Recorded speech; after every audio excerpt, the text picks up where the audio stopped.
Good morning everyone. आणि सगळ्यात पहिल्यांदा तर गणेश चतुर्थी येते आणि आपल्या सर्वांच्या घरी आपल्या सगळ्यांच्या आवडीचे गणपती बाप्पा येत आहेत आणि त्याची जोरदार तयारी पण चालू असेल की छान पद्धतीनं गणपतीचं डेकोरेशन आणि त्याच्यानंतर गणपतीला प्रत्येक दिवशी कोणता प्रसाद द्यायचा, म्हणजे कोणता नैवेद्य दिला पाहिजे ह्याच्या आत्तापासूनच जे तयारी चालू असेल ना. म्हणजे डोक्यामध्ये अशी चक्र असतील की आता ह्यावेळी गणपती बाप्पांसाठी हे करूयात ते करूयात, आणि खास करून महिला मंडळ. ओके.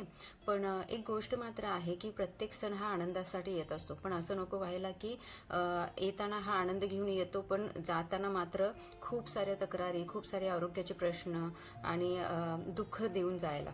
म्हणून आत्तापासूनच आपण त्याची जर काळजी घेतोय तर हा गणेशोत्सव आपल्याला खूप आनंददायक पण राहणार आहे आणि त्याच्यानंतर पण आपण आपला असाच आनंद हा ठेवू पण शकतो आणि एन्जॉय पण करू शकतो. मग सगळ्यात महत्त्वाचं, आज आपण एका विषयावर अशा पद्धतीनं थोडी चर्चा करणार आहोत की कधीच आपण त्या दृष्टीने कधी पाहिलेलं नाहीये. बघा, गणपती बाप्पा येत आहेत म्हटल्यानंतर सगळ्यात पहिल्यांदा आपण काय करतो की खूप सारं एखादा सण असेल, भारतामध्ये तर इतके सारे सण असतात आणि त्याच्यामध्ये आपला गणपती असेल किंवा दिवाळी असेल किंवा दसरा असेल, कोणताही सण असेल तर त्याच्यामध्ये गोडधोड हे असतंच.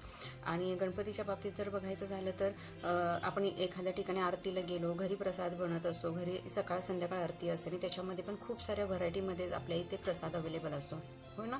मग आता खायचं की नाही खायचं हा एक पहिल्यांदा सगळ्यात पहिला प्रश्न येतो ना.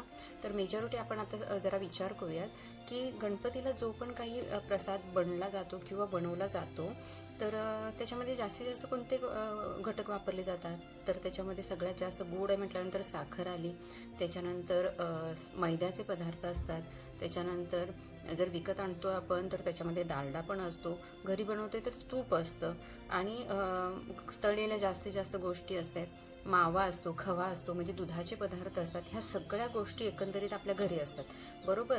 मग ह्या सगळ्या गोष्टींपासून बनलेले वेगवेगळे पदार्थ मग खायचे की नाही खायचे, कारण सगळ्यांच्या आवडीचे असतात ना. टेस्टी तर खूप जास्त लागत असतं ते, आणि नाही कसं म्हणायचं बरं, मग थोडंसं का असेल आपण खातो. पण एक गोष्ट समजून घेऊयात आपण की बघा, साखर खाणं किंवा मैदा खाणं किंवा डालडा, तेलकट जास्त पदार्थ खाणं आपल्या सर्वांना माहिती आहे की हे शरीरासाठी किंवा आरोग्यासाठी चांगलं नाही आहे. कधीतरी आपण खाणं हे चांगलं, पण जर सारखं सारखं आणि जास्त क्वांटिटीमध्ये आपण ह्या गोष्टी घेतो ना, 100% त्याचा आपल्या शरीरावर घातक परिणाम होऊ शकतो. मग ह्याच्यामध्ये बघायचं झालं तर खूप सारे पदार्थ आपण घरी बनवतो किंवा बाहेरून आणत असतो. आणि आपण कधी असं ऑब्झर्वेशन केलेलं आहे का की हे सगळे गोडधोड पदार्थ आपण खातो, छान एन्जॉय करतो, पण त्याच्यानंतर आपण आजारी पडतो. मग आपल्याला ताप येतो किंवा सर्दी असेल किंवा घसा बसतो, रोगप्रतिकारशक्ती कमी होते, मग बऱ्याच काही तक्रारी असतात. आणि बऱ्याच जणांच्या बाबतीत असं होत असतं की हे आनंदाने खातो तरी आपण, पण नंतर पोट बिघडतं, ॲसिडिटीचा प्रॉब्लेम होतो, झोप प्रॉपर होत नाही. तर ह्या सगळ्या गोष्टींचा विचार करणं खूप गरजेचं आहे. बघा, सगळ्यात महत्त्वाची पहिली गोष्ट कुठली येत असेल, प्रसादामध्ये किंवा जे काही पदार्थ बनतो त्याच्यामध्ये साखर येत असते. आणि साखर किती हानिकारक आहे हे आपल्याला माहिती आहे, आपण ऐकतो. आणि साखरेपासून तर ॲसिडिटीचा प्रॉब्लेम होतो, कॅल्शियम आपल्या शरीरातलं कमी व्हायला लागतं. त्याच्यानंतर बघायचं झालं तर आपल्या न्यूरॉन जे आहेत, ब्रेन जे आहे हे काम करायचं कमी करतं, सुस्ती आणतं, थकवा आणतं. आपल्या शरीरातील जे बॅड बॅक्टेरियाज आहेत त्याचं खाणं म्हणजे हे फास्ट फूड किंवा शुगरी फूड, आणि ते जर आपण खातोय म्हटल्यानंतर 100% आपल्या शरीरातली रोगप्रतिकारशक्ती कमी होते, म्हणजे गुड बॅक्टेरियाज कमी होत आहेत आणि बॅड बॅक्टेरियाज वाढायला लागत आहेत. म्हणून तर आपल्याला ह्या सणासुदीच्या दिवशी खूप कंटाळा, थकवा जाणवत असतो, स्ट्रेस जाणवत असतो, कारण आपल्या आहारामध्ये पौष्टिकता कमी आणि असे गोडधोड पदार्थ किंवा फास्ट फूड पदार्थ हे वाढलेले असतात किंवा जास्त प्रमाणात आपण यांचा इंटेक करतो. खास करून आत्ताचा जो व्हिडिओ आहे ना, ज्यांना वजन कमी करायचं आहे, वजन नियंत्रित ठेवायचं आहे किंवा आयुष्यात म्हणजे म्हणतो ना आजारी पडायचं नाही बाबा, रोगप्रतिकार शक्ती चांगली ठेवायची आहे, शुगर बीपी सारखा प्रॉब्लेम नको आहे, तर तुमच्यासाठी हा व्हिडिओ आहे. तर सगळ्यात पहिला समजून घेऊयात, ज्यांना वजन कमी करायचं आहे तर तुमच्यासाठी ही गोष्ट महत्त्वाची आहे ना की 1 किलो वजन कमी करण्यासाठी आपल्या शरीरातले 8,000 किलो कॅलरीज कमी करावे लागतात, तर आपलं वजन कमी होतं. आणि तुम्ही माहिती असेल, वॉकिंग करत असाल, एक्सरसाइज करत असाल तर साधारणतः 1 तास चालल्यानंतर 5 ते 6 किलोमीटर चालल्यानंतर जास्तीत जास्त 150 ते 200 कॅलरीज बर्न होतात. मग ह्या सगळ्या गोष्टींचा बॅलन्स राखून वजन नियंत्रित ठेवायचं आहे, वजन कमी करायचं आहे आणि रोगप्रतिकार शक्ती किंवा हेल्थ पण चांगली ठेवायची आहे. मग ह्या सगळ्या गोष्टी आपण प्रयत्न करत असतो, डाएट फॉलो करत असतो, फिजिकल ॲक्टिव्हिटीज करत असतो. मग एखादा सण येतो आणि असं आपण गोडधोड खातो आणि आपल्या सगळ्या कष्टावर पाणी टाकलं जातं, बरोबर ना. बघूयात आपण एक एक्झाम्पल की आपण खव्याचा जेव्हा मोदक बनवत असतो ना, तर सर्वसाधारणतः समजा आपण एक पाव किलोचे खवा आहे आणि त्याच्यापासून जर आपण मोदक बनवले तर त्याच्यामध्ये 18 ते 20 असे मोदक बनतात.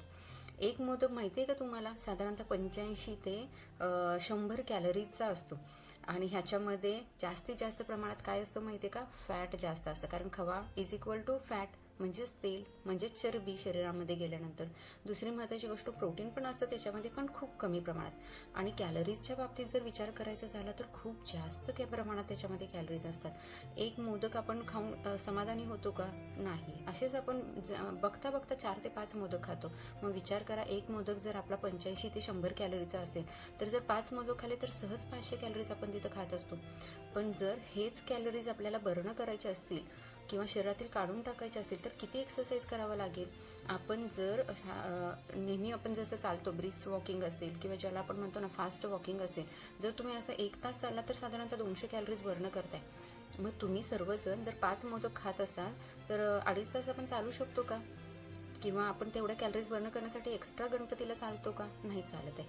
पण असं नाही ना होत की फक्त मोदक खाल्लेत म्हणजेच आपण शांत राहतो. तर त्या दिवशी काही गोडधोड असं घरामध्ये जेवण पण बनलेलं असतं, बाहेरचं काही, आणि नुसतंच पेढे किंवा खव्याचे मोदक असतात असं नाही आहे. कधी कधी तिथं बघायचं झालं तर खाज्या असतात, जिलेबी काही लोकांच्या तिथे घरी असते, काही लोकांच्या घरी मैसूर पाक पण असतो. म्हणजे इतके सारे मिठाईचे प्रकार आपल्याला ह्या सीझनमध्ये बघायला मिळतात. पण एक गोष्ट लक्षात ठेवली पाहिजे, स्वतःचं वजन नियंत्रित करायचं असेल, स्वतः निरोगी राहायचं असेल तर गणपती बाप्पांनी सांगितलेलं नाही ना की एवढ्या सगळ्या गोड पदार्थांचाच मला नैवेद्य दाखवा म्हणून. आपण काही हेल्दी फूड पण तिथे ठेवून नैवेद्य दाखवू शकतो आणि स्वतःची तब्येत आहे ती पण चांगली ठेवू शकतो. नाहीतर ते बघा, गोड खाल्ल्यामुळे थोड्या वेळापुरता आपला डोपामाइन हार्मोन सिक्रेट होईल, जो की हॅपी हार्मोन आहे, बरोबर. आपल्याला खुश वाटेल, छान वाटेल, आनंदी वाटेल. पण त्याच्यानंतर आपल्या शरीरातली ताकद कमी होते, मसल लॉस होत आहेत, ॲसिडिटीचा त्रास होतोय, डोकं दुखायला लागते, जडपणा वाढतोय, कामात उत्साह राहत नाही, खूप जास्त झोपू वाटतंय, सुस्ती येते. जर ही लक्षणं दिसत असतील तर म्हणजे काय आहे की कुठंतरी आपण चुकतोय. आणि वजनाच्या बाबतीत बघायचं झालं तर हे खाल्ल्यानंतर वजन कमी होईल तर नाही होणार. चरबीमध्ये उलट वजन वाढलेलं असेल, मसल लॉस झालेले असतील. मग आपण फायद्याचं काम केलं की तोट्याचं काम केलं. आणि ह्याच्यामध्ये आपला वेळ गेला, पैसे गेले. दुसरी महत्त्वाची गोष्ट, जर ह्याच्यातून आपण आजारी पडलो तर दवाखान्यात गेलेला पैसा वेगळा, मानसिक स्ट्रेस आहे म्हणजे ताणतणाव आहे ती गोष्ट वेगळी. मग एकंदरीत आपल्याला जर हा सण चांगल्या पद्धतीनं सेलिब्रेट करायचा असेल तर आपण काय करू शकतो माहिती आहे का, तर हा जास्तीचा जो काही बाहेरून आणणाऱ्या फराळांवर पैसे जो आपण खर्च करतो ना, तो चांगल्या गोष्टींवर आपण पैसे खर्च करू शकतो. आणि कुठली गोष्ट आपण नैवेद्यासाठी दाखवू शकतो, तर ड्रायफ्रूट्स आहेत, फ्रूट्स आहेत, हे आपण ठेवू शकतो. किंवा ड्रायफ्रूट्सपासून बनवलेले, खजूरपासून बनवलेले लाडू आहेत, ते आपण तिथं नैवेद्याला दाखवू शकतो. घरी बनतायत ते हेल्दी मोदक असत आहेत, उकडीचे मोदक असत आहेत, ते आपण नैवेद्याला दाखवू शकतो. पण साखरेचा आणि जास्तीत जास्त मैद्याचा, डालड्याचा किंवा तुपाचा जास्तीत जास्त वापर कसा टाळता येईल ह्याच्याकडे थोडंसं लक्ष देणं गरजेचं आहे. आणि ही सुरुवात आपण आत्तापासून केली तर कदाचित आपलं कुटुंब हे पुढं जाऊन सुरक्षित राहू शकतं. त्यामुळं माझी तुम्हा सर्वांना विनंती आहे की ह्या गणेश फेस्टिवलला थोडंसं का असे ना की हा फराळांवर होणारा खर्च कमी करूयात आणि चांगल्या हेल्दी जे काही फूड आहेत त्याच्यावर पैसे खर्च करूयात, जेणेकरून की आपला भविष्य काळात दवाखान्यावर, औषधांवर खर्च होणारा पैसा हा वाचू शकतो.